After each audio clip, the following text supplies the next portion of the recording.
朋友們，大家好，我是 Lily。2026年8月3日，美國那邊又搞出了一波操作，把叉叉瓜子、思念水餃、七匹狼這些大家日常的不能再日常的品牌，總共43家中國企業一口氣列入了进口限制清單。很多人刚看到這新聞的第一反應是覺得魔幻。你說卡芯片、卡光伏，我們多少有點心理準備。怎麼嗑個瓜子、吃個速凍水餃也犯忌諱了？但笑完之後，你仔細琢磨一下，這是從頭到腳透着的不是幽默，而是一種讓人後背發涼系統性惡意。先幫大家理清一個很關鍵的混淆點，因為最近網上有些說法把這個事情跟美國之前那波加關稅攪在一起了。有人說美國貿易辦公室以強迫勞動為借口，對60多個國家加了關稅，連英國、新加坡都沒有放過。這個講法其實是不準確的。那一輪美國給各國家徵的叫對等關稅，他打的主要旗號是貿易逆差和所謂的不公平貿易做法。不是說人家搞強迫勞動，而是對新加坡啟動301調查，通常指向的是知識產權那些領域。真正死咬着新疆不放，拿強迫勞動當刀子進進出出的，是美國國土安全部，執行的是另一套法案。這兩條線、兩個部門、兩種借口，我們得先掰扯清楚，不然就會把美國不同的打壓工具給混成一鍋粥，反而看不清他這次出拳的毒辣之處。好，那回到這事件的根源，就是那個聽起來很要的維吾爾強迫勞動預防法案。這個法案玩了一個非常髒的招數，在法律上叫可反駁推定。我用人話給你翻譯一遍，就是他先把所有在新疆開採、生產、製造的東西，哪怕是沾了一點點邊，都默認成了是強迫勞動搞出來的，直接給你扣個帽子，不許進入美國市場。你想把這個帽子摘掉，行啊，你企業自己拿出證據來自證清白，這就是有罪推定，先槍斃再找證據，找不到就算你活該。正是這種蠻橫的規則底下，美國國土安全部在8月3日搞了一次大規模的實體清單擴容，把叉叉食品、思念水餃、七匹狼這些企業直接拉黑，理由簡單到幾乎兒戲。叉叉用了新疆紅棗或堅果，招了新疆籍員工，思念水餃的供應鏈裡可能有新疆的麵粉或配料。七匹狼用了新疆的長絨棉，就因為這些，直接給你弄進黑名單，沒有任何確鑿證據，也不需要走什麼公正的聽證程序。你想想，對於這些企業來說，接下來意味着什麼？這就是整個事件裡最陰損的環節，叫供應鏈上的寒蟬效應。舉證責任是倒掛的，企業得主動湊上去，提交一套幾乎不可能完成的任務式的證據鏈，來證明自己每一個生產環節、每一個工人、每一畝原料產地都沒問題，而且裁量權完全捏在美國行政部門手裡。什麼叫證據足夠？他們說了算。更恐怖的是，這種制裁它不是單點打擊，是會順着供應鏈一路攀爬的。一家做鋁箔的新疆企業被禁了，那好，下游用到這家鋁箔的電容廠、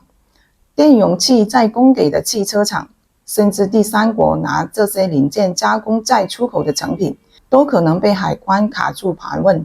這根本不是在設一道禁令，這是在制造一種彌漫在整個國際貿易體系裡的恐怖氣氛。你國外採購商一琢磨，我這產品裡萬一哪個螺絲、哪個包裝袋跟新疆有一丁點關係，都可能被美國盯上。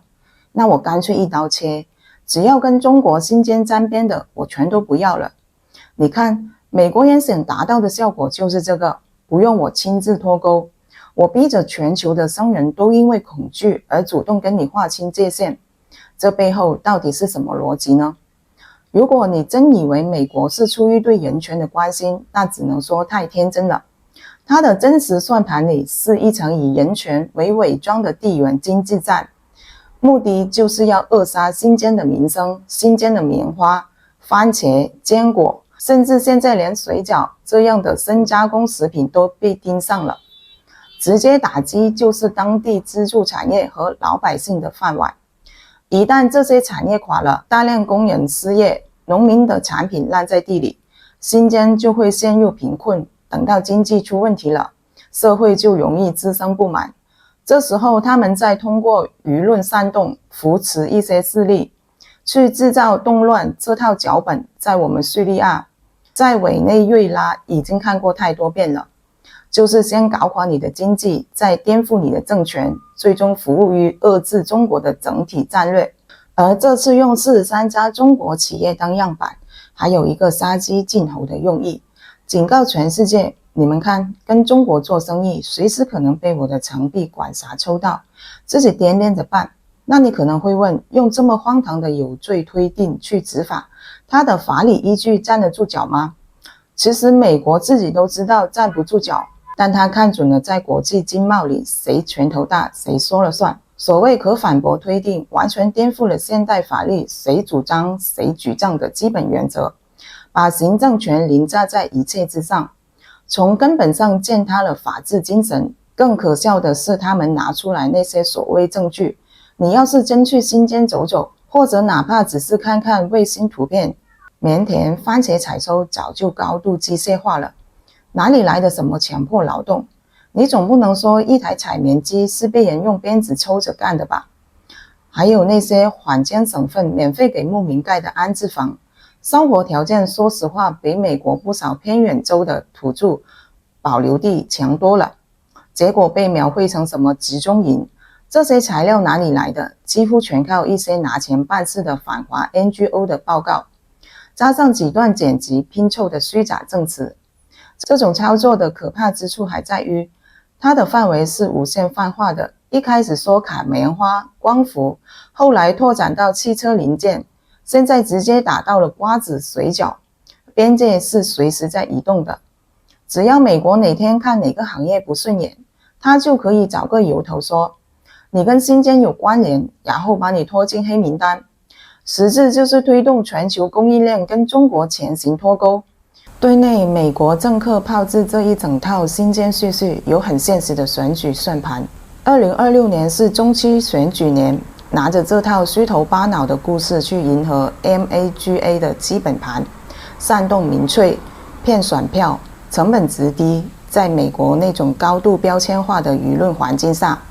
大量選民對這些虛假敘事是照單全收的，政客自然樂得把內部矛盾往外引。對外呢，這種強迫勞動的指控其實已經被工具化了，變成了一張壓箱底的廉價牌。之前英國、韓國、加拿大等等盟友，哪個沒被美國拿類似借口敲打過？只不過這次對中國下手最狠、最系統罷了。站在我們的立場上，如果這次我們只是一味的被動解釋、剖腹取粉，而不是進行有效的反擊，那後果絕對不限於這43家企業。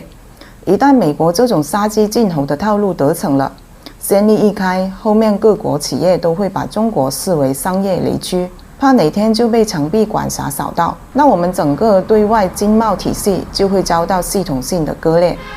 所以接下來我想跳出新聞本身，聊聊我個人的幾個看法。有些可能會比較直接，我們不可能總被對手牽着鼻子走，人家設個套我們就往裡鑽。有時候主動破題比被動接招管用得多。美國不是整天把勞動權益掛在嘴邊嗎？那我們完全可以效仿他們的邏輯，對美國的農產品發起勞動權益審查。比如說，美國農業高度依賴拉美裔雇工，那些工人的工資、居住環境、超時工作，甚至系統性剝削的狀況，是美國社會一塊長期揭不掉的疤。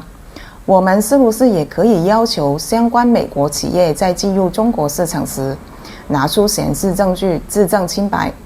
證明他們的供應鏈裡不存在壓榨和強迫勞動？這叫用魔法打敗魔法。再進一步，在一些審慎權衡的時機，現拋售美債、發起反歧視調查這類經濟工具，也不是不能擺在桌面上考量。目的不一定是立刻打出什麼結果，而是要讓美國行政部門和背後的利益集團以後每顯出一次手都自己先犯嘀咕，琢磨半天成本，讓出題的人也為題所困。我們必須認清美國所依賴的證據黑箱和單邊制裁，最怕的是陽光。與其被動的每次都拋開肚子讓人看有幾碗粉，不如借助技術手段把質證變為公式。可以由行業協會牽頭搭建一個基於區塊鏈和物聯網的新鮮產品全程溯源平台，把棉花、番茄、紅棗這些產品從種植、採收、加工到出口的每一個環節，都用不可篡改的數字化記錄向全球買家開放。你美國不是張嘴就說我強迫勞動嗎？我這裡所有的數據實時上鏈，機器作業記錄、工人工資、銀行流水、車間監控權限都可以向合規的第三方審計公開。這樣用技術透明直接瓦解他們的信息黑箱，讓採購商自己看到底是誰在撒謊，這比發100份聲明都有用。